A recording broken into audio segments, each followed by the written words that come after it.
తెలంగాణలో పార్టీ ఫిరాయింపుల వ్యవహారం ఓ కొలిక్కొస్తోందా? బీఆర్ఎస్ నుంచి కాంగ్రెస్ లో చేరిన ఎమ్మెల్యేలు ఏమంటున్నారు? స్పీకర్ గడ్డం ప్రసాద్ కుమార్ ఎలాంటి చర్యలు తీసుకోబోతున్నారు?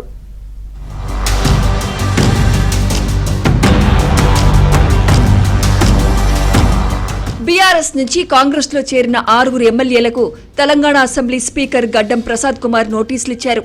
సంజయ్ కుమార్, పోచారం శ్రీనివాస్ రెడ్డి, కాలే యాదయ్య, తెల్లం వెంకట్రావు, బండ్ల కృష్ణమోహన్ రెడ్డి, గూడెం మహిపాల్ రెడ్డికి స్పీకర్ గడ్డం ప్రసాద్ నోటీసులు పంపారు. ఫిరాయింపుల విషయంలో మరిన్ని ఆధారాలు కావాలని పేర్కొన్నారు. బీఆర్ఎస్ ఫిర్యాదుదారులకు స్పీకర్ నోటీసులు పంపారు. ఎమ్మెల్యేల విచారణకు ట్రయల్ ప్రారంభించినట్లు తెలుస్తోంది.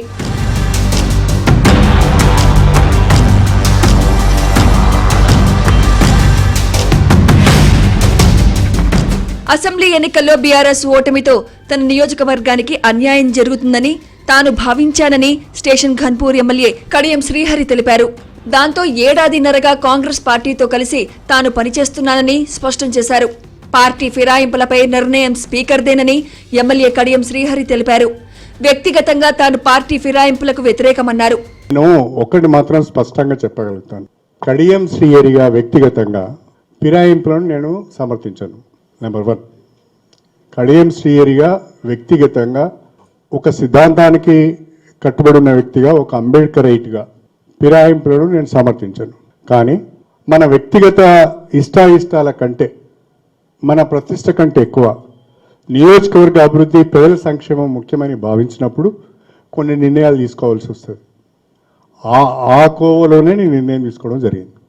నాకు ఈ మంత్ ఎండింగ్ వరకు టైం ఇచ్చారు. అది స్పీకర్ ముందట ఉంది. Speaker is nothing but A tribunal. Tribunal ముందట ఇష్యూ ఉన్నప్పుడు నేను మాట్లాడడం బాగుండదు. ఇప్పుడు దీంట్లో దాచుకునేది ఏమున్నదండి? మేము పార్టీ ఫిరాయించినాగానే సుప్రీంకోర్టుకు వెళ్ళిరి. సుప్రీంకోర్టు ఒక తీర్పు ఇచ్చింది. ఆ తీర్పు ప్రస్తుతం స్పీకర్ గారి జ్యూరిడిక్షన్లో ఉంది. వారు నిర్ణయం తీసుకోవాలి. వారు మాకు నోటీస్ ఇచ్చారు. ఆ నోటీస్కి నేను రిప్లై ఇస్తాను. రిప్లై ఇచ్చిన తర్వాత స్పీకర్ ఏది ఉంటే ఆ నిర్ణయం కట్టుబడి ఉంటాను.